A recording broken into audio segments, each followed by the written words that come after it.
by our intellect. Because our intellect depends only on consciousness. But wider are the things that are unseen and invisible. So give us this wonderful opportunity to be blessed with your Spirit. Tulungan mo kami na matutunan namin itong mahusay na pagsisiwalat ng iyong Espiritu.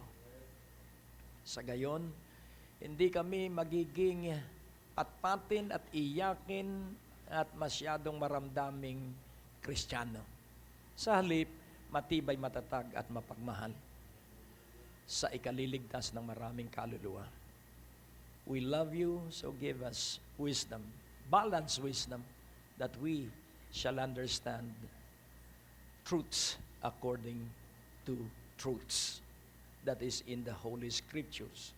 Thank you so much. Maluwalhati ang banal at dakila mong pangalan sa pangalan ni Jesus at ang lahat ay nagsabi ng Amen. Ang Diyos po ay napakabuti. Amen. So ang ating tatayuan ay ang 1 John 3:8 para maunawaan ninyo na ang buhay natin sa daigdig ay pakikipagdigma because our God is a warrior God. He is the captain of the host of heaven. So Jesus is a warrior. Amen? Hallelujah. So he that committed sin is of the devil, for the devil sinned from the beginning. For this purpose the Son of God was manifested that he might destroy the works of the devil. Manifested. Ibig sabihin ay ipinakita o dumating that he might destroy the works of the devil. Para kanyang sirain ang gawain ng dyablo. Ano ba ang gawain ng dyablo? Sa John 10, verse 10. Ang gawain ng dyablo ay ito po. The thief cometh not, but for to steal and to kill and to destroy. So, the devil is a thief. The devil is a stealer, and the devil is a killer or murderer, and the devil is a destroyer. I am come that they might have life and that they might have it more abundantly. Who are the they and what is the it? That they might have life and that they might have it more abundantly. So, who are the they? Those who believe in Jesus. And I believe that all of us believe in Jesus. And what is that life? That life is eternal life. And let us have it more abundantly. It is progressive, it is increasing. So that life increases. Amen? So yung buhay pong yun ay lumalago. Yung buhay pong yun ay umuunlad. Kaya nga ating unawain, we are in a war zone. Mula pa po nung tayo isilang, nasa digmaan na tayo. Kaya kung mapapansin natin, ang mga nanay, pag nagdadalang tao, merong bumababa ang matres na para bang malalaglag yung kanyang sanggol sa sinapupunan. That is warfare. Sapagkat unawain natin, maging ang Panginoong Hesukristo ay pilit na pinapatay ng dyablo. Dahil ang dyablo ay nakakaunawa na ang kanyang katapusan ay kapag dumating ang Mesiyas. Hindi niya kilala kung sino ang magiging magulang ng Mesiyas. Sapagkat ang alam lamang niya ay kung ano ang natural at kung ano ang nakikita. Yun lang ang alam ng dyablo. At ang pagsilang ng sanggol, hindi sa paraan normal, sa paraan ng isang birhen. Hindi binhi ng tao, sapagkat kung binhi ng tao ay sakop ng kasalanan ni Adan, kailangang binhi ng banal na Espiritu. Amen po ba? It is not the seed of man, it is the seed of the Holy Spirit. Kaya Jesus is blameless. Jesus is without sin. Kaya kung titingnan po natin ang mahalaga at malaking katotohanan, there was wars all throughout civilization. At nais kong ipakita sa inyo ang tatlong digmaan. Ang dalawa ay nangyari na. Ang isa ay hindi pa. At kung titingnan natin sa daigdig, dalawa ng digmaan din ang dumaan at nagtapos. At meron pang huling digmaan, Third World War. Kung titingnan natin ano ang First War, mahalaga po ito. Kaya sabi ko sa inyo, napakaganda ng mensahe for this Christmas, Heaven invaded the earth. Sapagkat ang Diyos ay nagkatawang tao. Amen? At kung atin pong unawain, ang intensyon ng Diyos ay upang sirain ang gawa ng dyablo. To destroy the work. Ibalik natin sa 1 John 3:8. Kailangan maunawaan po ninyo ito at nang sa gayon, kayo po'y haharap sa 2012 without unbelief, without doubts. You will face 2012 strongly, boldly, and you will stand steadfastly because you know the truths. He that committed sin is of the devil. The devil means diabolos, which means accuser of the brethren. This is how the devil works. In the sight of God, he will accuse every one of us, whether we committed sin or not. And then, before us, he will accuse God. Alam mo, ang tao ay mabikas lang at maligaya lang kapag ayos ang lahat.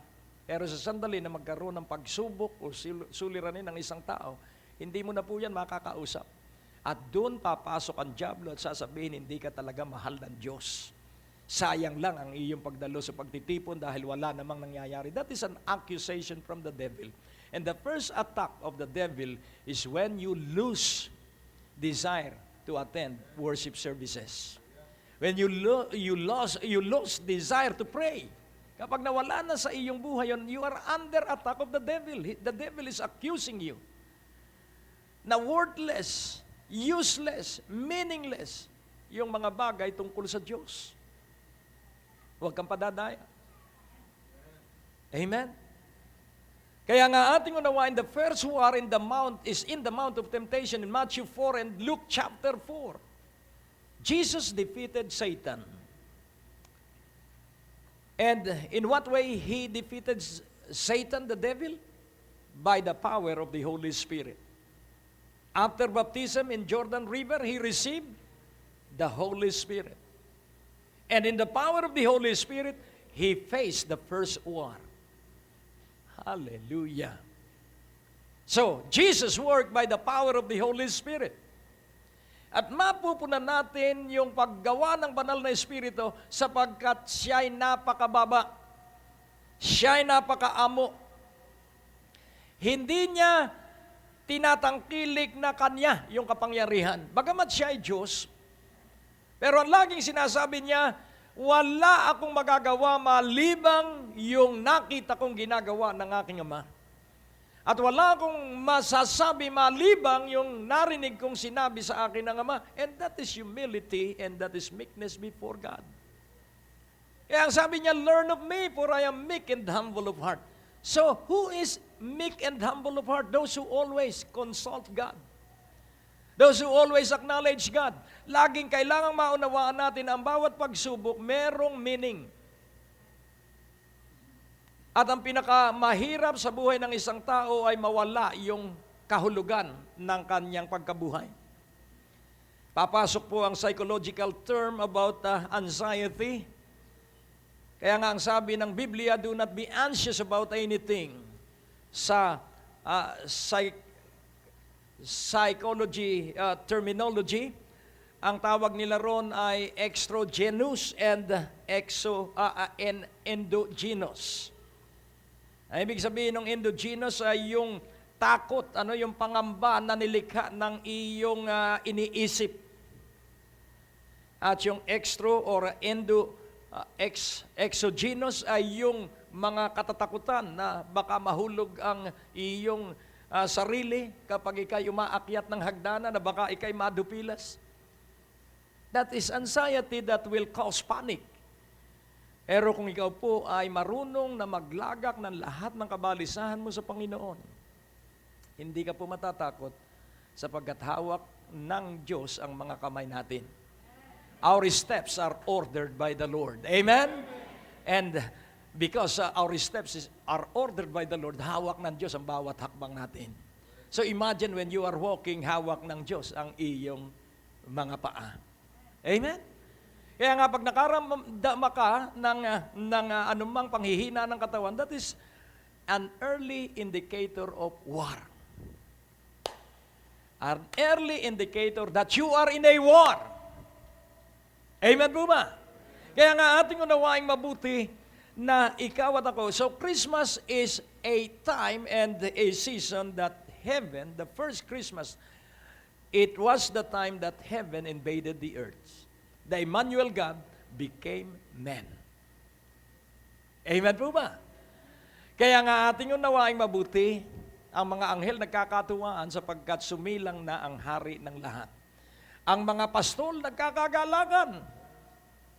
Mga Kristiyano lang ang hindi masaya. At kaya hindi masaya dahil nakatingin lamang ay sa pansamantala. Huwag kang mabubuhay sa pansamantala sapagkat ang lahat ng bagay sa ibabaw ng lupa ay pansamantala at ito'y natatapos. Yung pagsakay sa mga rides pag Christmas, yun po'y pansamantala.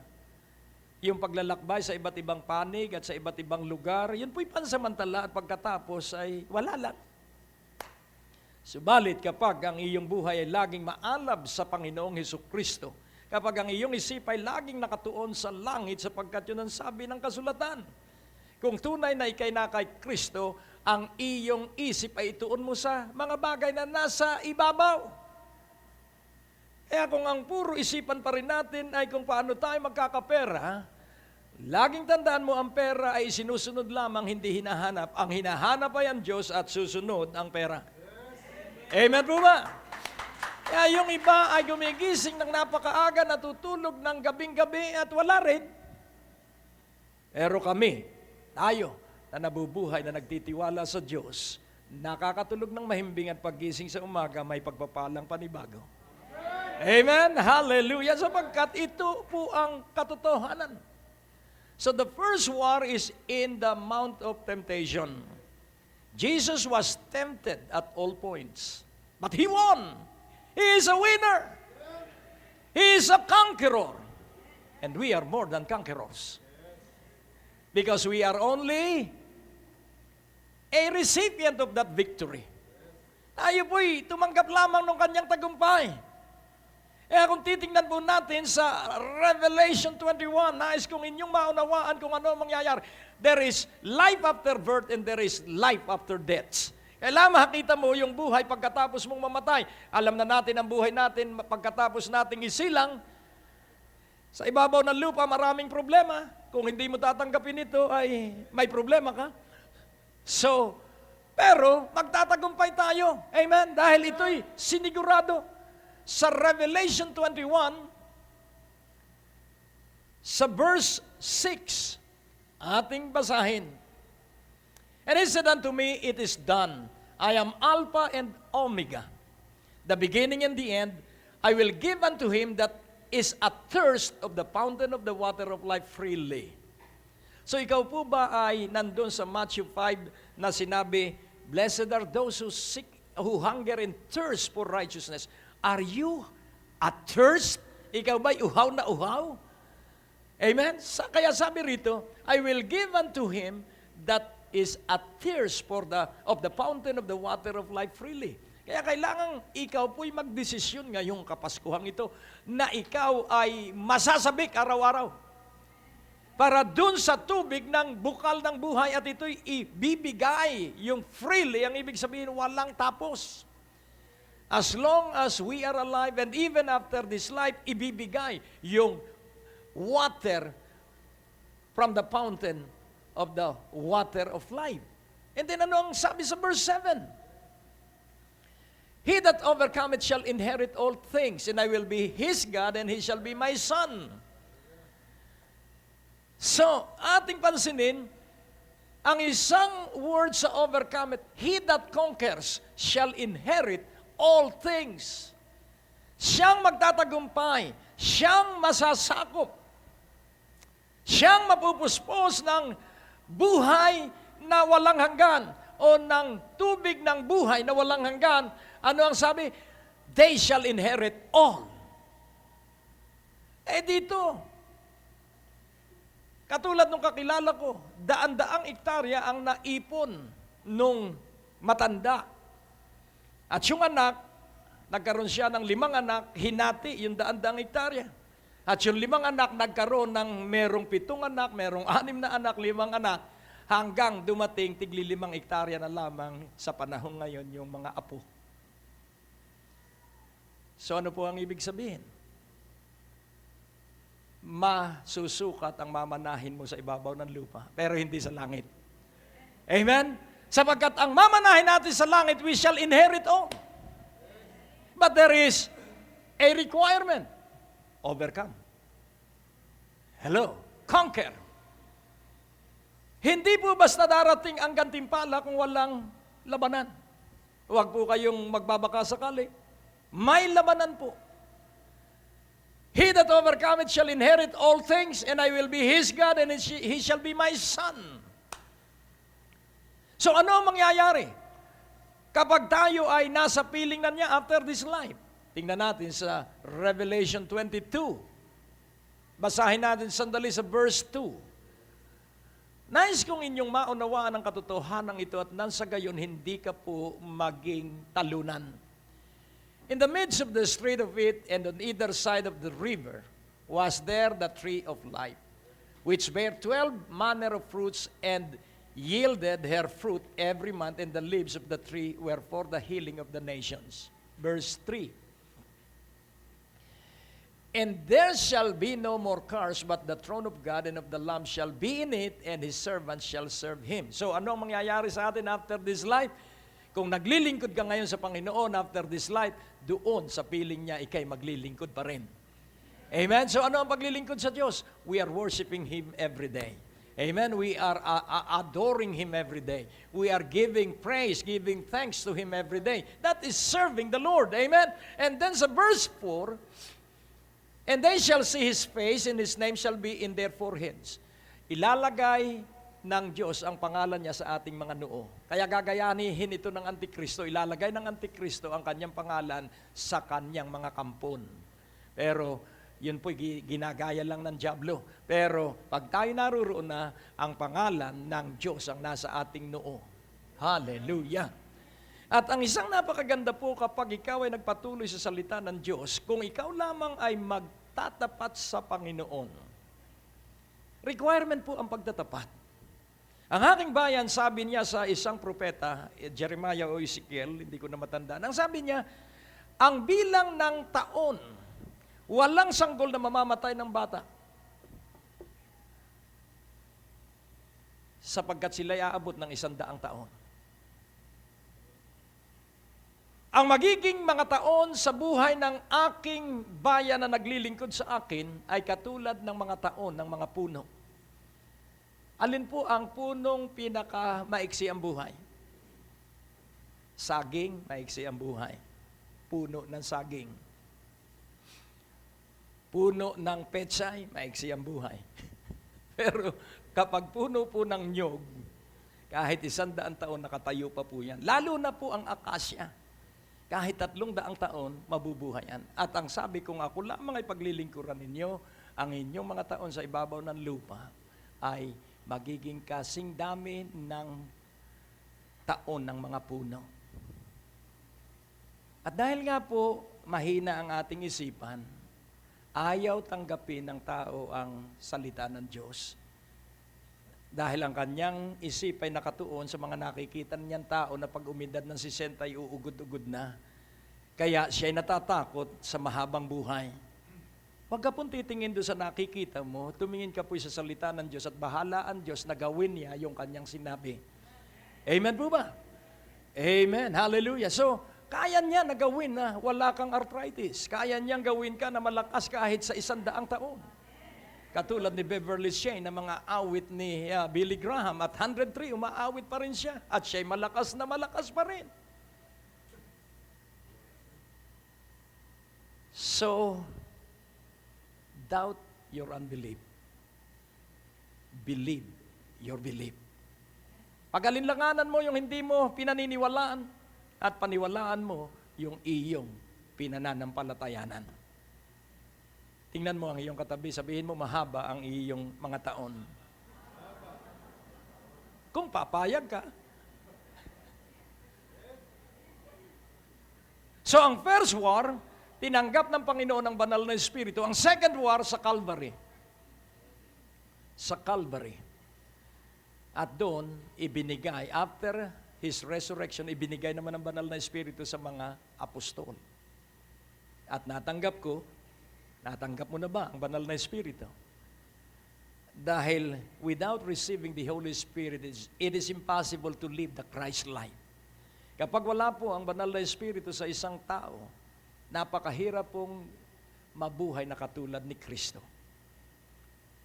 It is impossible without the Holy Spirit. Kaya nga po ating unawain na darating po ang third and final war, at ito po yung war at Armageddon. Pero doon po ay kasama na tayo, mula langit na tayo, hindi na mula lupa. Mula langit tayo, nasa likuran tayo ng Panginoong Hesukristo, sapagkat ang Panginoong Hesukristo lamang ang makikipaglaban doon sa digmaang yon. Pag ibinukas niya yung kanyang bibig, malulusaw yung lahat ng mga busong na tao na nandun sa Megiddo. Kaya kung alam mo ang iyong Biblia, at dapat ay alam mo, magiging ka pong matibay at matatag. Amen po, sapagkat yung kabiguan mo, hindi tunay na kabiguan yan, simula pa lamang yan ang labanan. Amen? Sapagkat hindi tumitingin sa edad ang tagumpay. Ito po ay sa lahat ng taon at katayuan ng buhay ng bawat tao ay merong laging tagumpay. Kaya kung iyong uunawain na sa pamamagitan lamang ni Hesukristo tayo magtatagumpay at para kay Hesukristo tayo magtatagumpay. Kaya nga po, ito pong 2012, ito po'y pasiglahan ito. Sapagkat yung maaalab lamang ang aabot hanggang wakas. Yung mga matatapang lamang ang makapagpapanibagong sigla sa bawat araw. At kailangang makita mo na ang pera ay pera lang. Kapag ikay nanghihinayang pa rin sa pera, at kapag ikaw ay tumitingin pa rin na hindi mo kayang bilhin yung mga bagay na kailangan mo, ang ibig sabihin, hindi pa ganap ang pagkakilala mo sa Panginoon. Kailangan magsimula ka sa paniniwala na kaya mo ring bilhin ang mga bagay na nabibili ng mga taga-sanlibutan. At doon magsisimula ang abundance, doon magsisimula ang wealth process. Believe first in your heart and in your mind. Mind, heart, heart, mind. At maunawaan mo kung paano na ang kapangyarihan ng salita ng Diyos ay dadaloy sa iyong buhay. Amen po ba? Kaya nga ating unawaing mabuti na ikaw at ako ay mapalad sapagkat si Hesukristo ay nagwagi. Siya ay nagtagumpay. At sa kanyang tagumpay tayo ay higit pa sa mananagumpay. Ating silipin po ang unang digmaan sa Mount of Temptation. Ano po ba ang pinaglabanan doon? Ang pinaglabanan po doon ay yung heart attitude. Heart attitude. Yun pong heart attitude ay yung tumutukoy po sa pagtitiwala ng lubusan ay sa kalooban ng Diyos. Kung titingnan po natin, consistent po ang pagtuturo ng Panginoon. Thy will be done on earth as it is in heaven. So, what is the basis of life? The kind of life that we ought to live is the life that is in heaven. Thy will be done on earth as it is in heaven. So, at the same time, what we are doing here is being done in heaven. Ang sabi po ng Panginoon, anuman ang iyong pagbawalan sa lupa ay napagbawalan na sa langit. Anuman ang igapos mo sa lupa ay naigapos na sa langit. What you prohibit on earth has been prohibited from heaven. What you bind on earth is bound in heaven. Kaya nga ating unawaing mabuti. Kailangan lumakad tayo na matalino. At sa katalinuhan, ang sabi ng Panginoon sa first war at the Mount of Temptation, Jesus came as a lamb. Siya po ay dumating na katulad ng isang tupa. At pansinin po natin, lamb is a favorite of a wolf. O wolf sa Tagalog, na English. Ano po? So, pansinin po natin, yun pong batang tupa ay gustong-gustong kakainin ng lobo. So, the lamb is pitted against the wolf. So, naturally, in our natural understanding, biktima ang batang tupa, ang kordero. Pero hindi. He that is supposed to be a victim is the conqueror. He vanquished the wolf. Tinalo niya ang lobo. Hallelujah!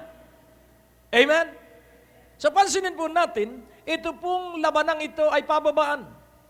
We have to be meek, we have to be humble, and we have to be lowly. Hindi po ito payabangan. The more you reach heights in your life, the more you have to be very low.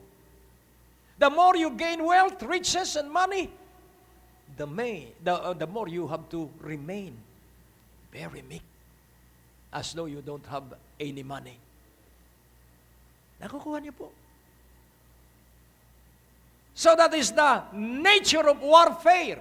It's meekness, humility, and lowliness. Kaya nga ating unawaing mabuti, kung tunay kang anak ng Diyos, so this is the nature of war.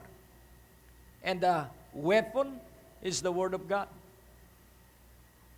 Satan uses the Word of God in that first war.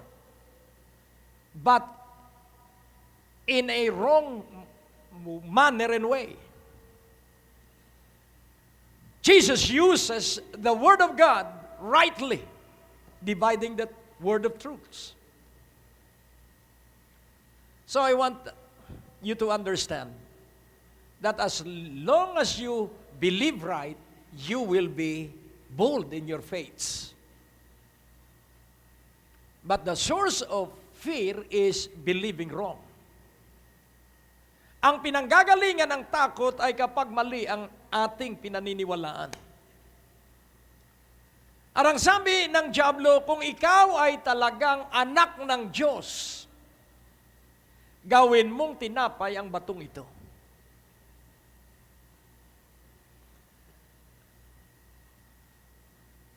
It is written. Tatlong salita po ang sira sa dyablo. It is written. I-I-W. Ew.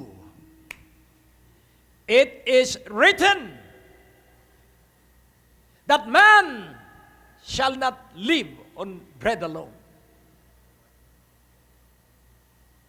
but by every word that proceeded out from the mouth of God. Kaya kung hindi ka po nagbabasa ng Biblia, how shall you live? Though, according to research, the bestseller is the Bible. Some houses in America has 3 Bibles, but the least read book is the Bible. Pag may nagtanong sa iyo, nasan ang Book of Haggai? At ako'y nalulungkot dahil tinitingnan yung unahan. Tinitingnan kung ano ba yung Haggai? Saan kaya naroon? 1, 2, 3. May pastor na na-deny sa US Embassy dahil tinanong, iyong ngang sabihin yung 66 books ng iyong Bible. Kung pastor ka, hindi nasabi. May isang pastor na tinanong nung isang pastor, ikaw pala missionary, sang-ayon sa Matthew 29. Oo, missionary ako, sang-ayon sa Matthew 29. Walang Matthew 29. Matthew 28 lang. kaya nais ko pong, alam nyo, daladala mo ang iyong kayamanan. Araw-araw, daladala mo ang kayamanan mo, pero ayaw mong tuklasin. Ito po'y may kombinasyon. Amen? Sa sakit, may kombinasyon po yan. Wrap yourself around with the Word of God. Hindi ka nagbabasa ng Biblia. Kaya maraming Kristiyano ay malamya. Alam niyo ang malamya? Patpatin, matampuhin. Why? Dahil wala silang pagunlad, paglago sa salita ng Diyos. Huwag kang masiyahan na nakikinig ka lang ng pangangaral, maganda ang pangangaral, magandang makinig, pero mag-aral ka rin. Magbasa ka from Genesis to Revelation. Do you know the name of Jesus? Yes, we all do. Pero do you really intimately know the name of Jesus? There is power if you know it. So the name of Jesus is very simple. Jesus, J-E-S-U-S. J-E-S-U-S. Very simple. But is there power in declaring the name of Jesus? If you will not continue on knowing the name of Jesus, because in the name of Jesus you shall pray to me, says the Father, and I will hear, and I will answer in the name of Jesus. In the name of Jesus, every knee should bow. In the name of Jesus, every tongue shall confess that He is Lord. In the name of Jesus, the author and finisher of faith. In the name of Jesus, the beginning and the ending. So if you know the name of Jesus, in Numbers 13, verse 16, kapansin-pansin po, ayos ko pong ipaunawa that the name Jesus is Joshua in the Hebrew language. These are the names of the men which Moses sent to spy out the land. And Moses called Hosea, the son of Nun, Jehoshua. So binago ni Moses ang pangalan ni Hosea at ginawang Joshua. At ang Joshua, ang ibig sabihin, Jesus. At ang ibig sabihin ng Joshua sa Old Testament ay deliverer, savior.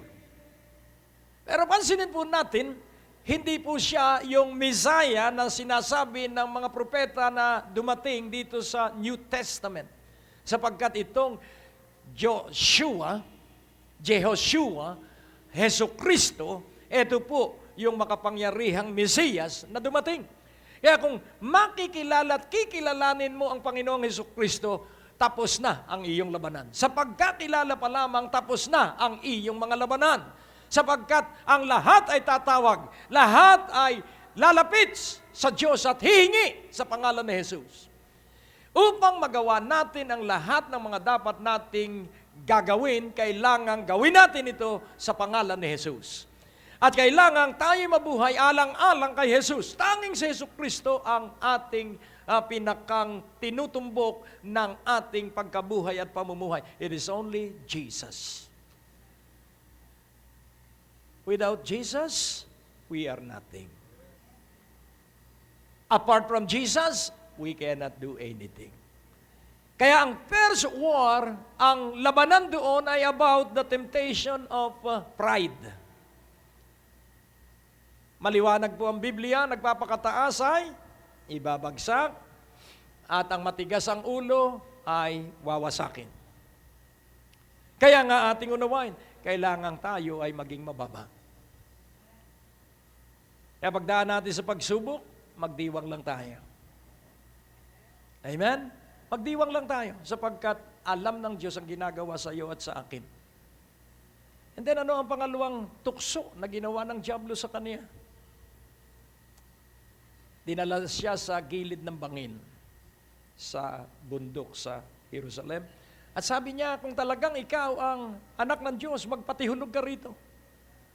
At ikaw ay sasaluhin ng mga anghel at hindi masasaktan ang iyong mga paa sa batuhan. At ano po ang sabi ng Panginoon? As it is written, tempt not the Lord thy God. Tempt not the Lord thy God. Ang ibig pong sabihin, ito po ang temptation of God. You are tempting God by this. Lord, kung talagang mahal mo ako, pagalingin mo ako. Do not tempt God dahil ang salita ng Diyos ay nagsabi, by His stripes you are healed. Do not ask anything that has been done. Amen? Huwag mong hihingin yung mga bagay na nasa iyo na. Nasa iyo na ang kagalingan by His stripes. Amen? By His stripes, you are healed. And that is final. Hello. Pasaganahin mo lang ako, Panginoon, maglilingkod ako sa iyo. That is tempting God. Pagtukso yan sa Diyos. Paglait yan sa Diyos. Maglingkod ka at saka dadaloy ang probisyon sa iyong buhay. Oh, purihin ng Panginoon. Amen. At ang pangatlong tukso, dinala ng dyablo sa tuktok ng bundok sa Jerusalem. At ang sabi ng dyablo sa Panginoong Hesukristo, sambahin mo lang ako. Ibibigay ko ang lahat ng karangyaan sa sanlibutan sa iyo. At ang sabi niya, Satan, God is the one and only to be worshipped. Bigan Satan. At umalis siya. Sapagkat ang buong buhay natin dapat ay sumasamba lamang sa Diyos. At natalo si Satanas sa unang digmaan. At hindi alam ni Satanas ang plano ng Diyos. Hindi niya alam ang disenyo ng Diyos kung paano ang Mesiyas ay magtatagumpay. Hindi niya alam. At ang alam lamang ni Satanas ay pumatay, magwasak, manira, magnakaw, mangumit. Yun lamang ang alam ni Satanas. At pilit niya na papatayin si Jesucristo sa pamamagitan ng mga Pariseo, mga eskriba at mga tao na laging sinisira ang mga aral ng Panginoon. Ang maling akala ni Satanas, pag namatay ang Mesiyas, tapos na ang labanan at siya na uli ang hari. Wrong. Hindi naririnig ng dyablo ang sinasabi ng Panginoon, ang anak ng tao ay kailangang mamatay. Kaya nga sabi ni Pedro, hindi mangyayari yan. Walang makasasaling sa iyo. Ano ang sabi ng Panginoon? Get behind me, Satan. That is not the thought of God, that is the thought of Satan. Hindi yan isipan ng Diyos, isipan yan ng tao, isipan yan ni Satanas. Kaya kailangan isipan natin, isipan ng Diyos. Amen. Do not fear death. Do not be afraid to die. Be willing to die for His honor and glory. To live is Christ, to die is gain. At nung inaakala na ng diablong siyang nagtagumpay sa second war, tawa siya ng tawa sapagkat pinahihirapan ng Panginoon, hinahampas, lahat ng pasakit ay ginagawa, sinasampal, binubunutan ng balbas at hinampas ng 39 na hampas. At tuwan-tuwa si Satanas, kung napanood mo po yung portrayal ng movie, napanood ko yon sa Festus, Missouri, nung nandun ako nung dumalaw ako habang ako ay nasa ministry. Napanood ko sa isang maliit na sinihan lang, The Passion of the Christ. At doon ako umiiyak dahil nakita ko yung sobrang pagpapahirap sa Panginoong Hesukristo. At tuwan-tuwa, napanood po ba ninyo yun, yung nakaitim na suot, nangingisi-ngisi habang pinapanood na pinahihirapan ng Panginoong Hesukristo nung siya ay nagpapasa ng krus, nung siya ay hinahampas ng mga sundalo? Alam niyo po bang napakayaman ng Panginoong Jesus? Sapagkat yung kanyang kasuotan ay pinagsugalan, hindi sinira. Pinagsugalan dahil mamahalin po yung kanyang suot. Pinagsugalan, nakita ninyo yun, nabasa ninyo, na yung kanyang suot-suot na balabal ay pinagsugalan ng mga Romanong sundalo. Ibig sabihin, mamahalin yung kanyang suot. Pero baliwala sa kanya yung kasaganaan. Ang mahalaga sa harapan ng Diyos ay yung kaunlaran at kalusugan ng ating puso at tamang isipan sa harapan ng Diyos. Amen po ba? Ngayon, ang ikalawang bahagi ng panalangin, forgive us as we forgive those who have sinned against us. Pero na pag-isip-isip ko, Walang kapatawaran kapag hindi humingi ng patawad. Tama po ba?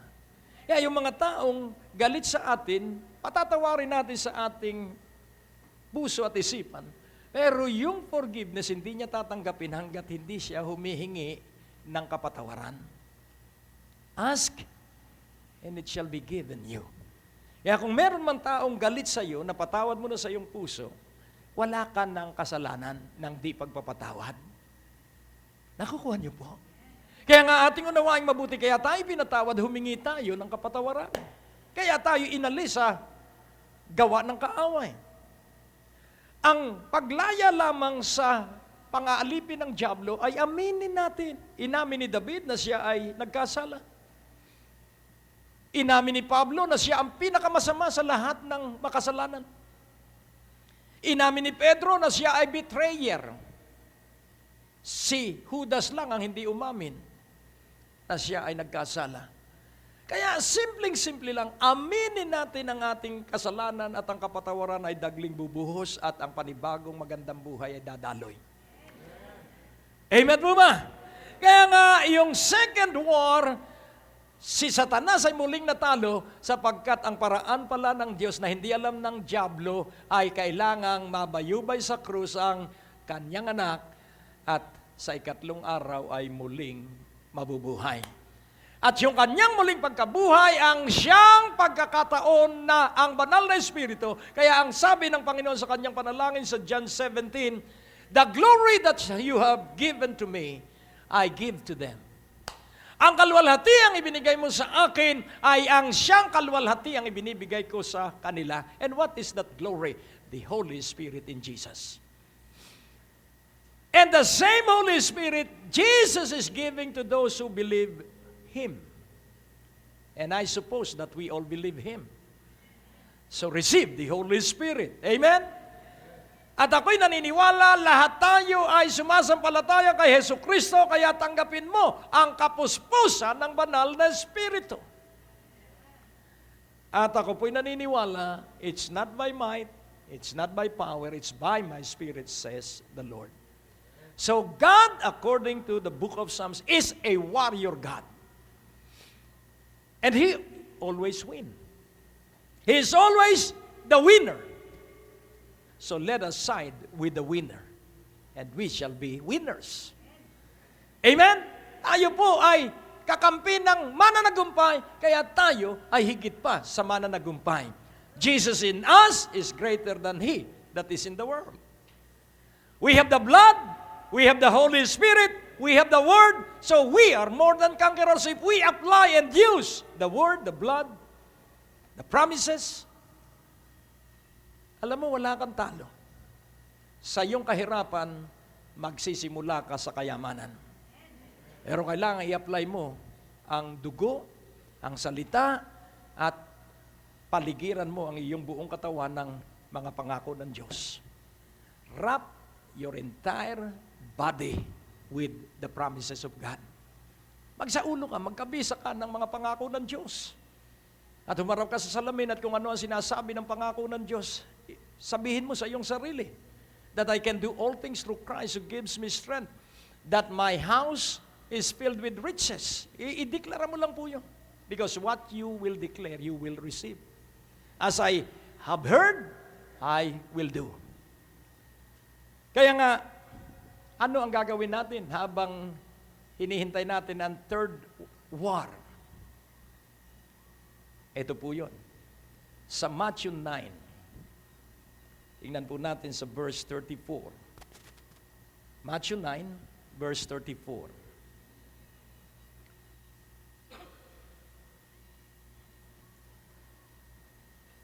But the Pharisees said, He casted out devils through the prince of the devils. So pansinin po natin, inaakusahan ng mga Pariseyo ang Panginoon na ang dyablo ang kumikilos sa Kanya. Pero atin pong dalhin sa 36, verse 36. But when He saw the multitudes, He was moved with compassion on them because they fainted and were scattered abroad as sheep having no shepherd. So while we are waiting for the third and final war, Kailangan pong tayo ay magkaroon ng compassionate heart. Kailangan pag tumingin ka doon sa makakasalubong mo, kahabagan ang dapat na bumukal sa iyong puso. Never judge any person because you don't know the entire identification of each person. Kahit po closest of friend, kahit po iyong mahal sa buhay, huwag na huwag kang hahatol dahil hindi mo alam ang kabuuan ng kanyang pagkatao. Amen po ba? Kaya nga ang criticism and judgmental attitude ay matinding ipinagbawal ng Panginoon sa kanyang mga pagtuturo. So, Jesus as the Lamb and Jesus as the Lion of the tribe of Judah. And then thirdly and finally, Jesus as the Judge. So kung siya dumating, nagkakagalakan ng mga anghel at ang mga pastol at ang tatlong haring mago nagkakagalakan sa patigdating ng Mesiyas. Pero sa pagbabalik ng Mesiyas, hindi na po siya isang sanggol, siya po isa ng hukom. Siya'y hukom. Kaya kailangan makita natin yung matinding pag-ibig ng Ama, yung matinding pagkamasunurin ng anak, at yung matinding pagsisiwalat ng liwanag ng banal na Espiritu. The awesome power of the love of the Father, the awesome power of Jesus' obedience to His Father, and the awesome power of the revelation of the Holy Spirit. Kailangan pong sambahin natin itong awesomeness of the Father, the Son, and the Holy Spirit. Kailangan mabuhay po tayo, humahanga, sumasamba sa kadakilaan, sa kabanalan, sa awa at kabanalan ng Ama, ng Anak, at ng Banal na Espiritu. So what are we to do? Have compassion sa mga kamag-anak natin, sa mga kapitbahay natin. Have compassion. As much as possible, do kindness frequently. Kung makakaya mo rin lamang gumawa ka ng kabaitan ng madalas, sabihin mo sa iyong katabi, maging kang mabait. Dalas-dalasan mo. Darasim, sabi ng mga Ilocano. Amen? Maging kang mabait. Amen? So, sa verse 37, then saith he unto his disciples, the harvest truly is plenteous, but the laborers are few. Verse 38, pray ye therefore the Lord of the harvest that He will send forth laborers into His harvest. Kaya marami pong bigong mga Kristiyano at simbahan, they thought that the harvest are for them. No. Ano po ang sabi? The Lord of the harvest and His harvest. Ang akala ng maraming Kristiyano ay dumami ang kanilang miyembro sa kanilang simbahan. No. The Lord of the harvest is Jesus and the harvest belong to Jesus. Just proclaim the word and leave the result to God. Ipahayag mo lamang, ipatutuo mo lamang si Jesucristo at siya na ang bahala after na maipatutuo mo ang Panginoong Jesucristo. So a passionate person to God and a compassionate person to all people. Passion for God, compassion for people. Faith in Jesus, love for the saints. Kaya nga, kung ikay mahabagin, ang laging iisipin mo ay kabutihan ng iyong kapwa. Yung salitang Latin, sumumbunum. Sumumbunum. S-U-M-M-O-M. B-O-N-U-M. The highest good. The highest good. If you live desirous to do the highest good for all men, ito po ang sasabihin ko sa inyo. Ikaw ay mabubuhay na may kaligayahan at may kapayapaan. Mabubuhay kang walang katatakutan. Why? Because you are after the highest good of everyone for the glory of God. Kaya nga po ating unawaing mabuti. Pray. So what are we to do? Pray. So 2012 is year of harvest of souls and harvest of wealth. So how shall we harvest His harvest that is plenteous according to Him? By prayer. Amen? By prayer. Send laborers to your harvest, Lord. And then make me one of your harvesters. So, ikaw po ang mismong mag-apply sa Panginoon. Make me one of your harvesters. Here I am, Lord, send me. And so God will send you as a lamb, meek as a lamb, but wise as a serpent. And the tribe of Judah will work through you, and He will mightily make His mighty presence felt in your day-to-day living. Mararanasan mo, mararamdaman mo yung makapangyarihan niyang pagsama sa araw-araw mong pamumuhay. So when heaven invaded the earth, that is Christmas, and after Christmas, tayo po ay napagpala. At hindi tumitigil sa Pasko ang ating pagpapala sapagkat araw-araw ay Pasko.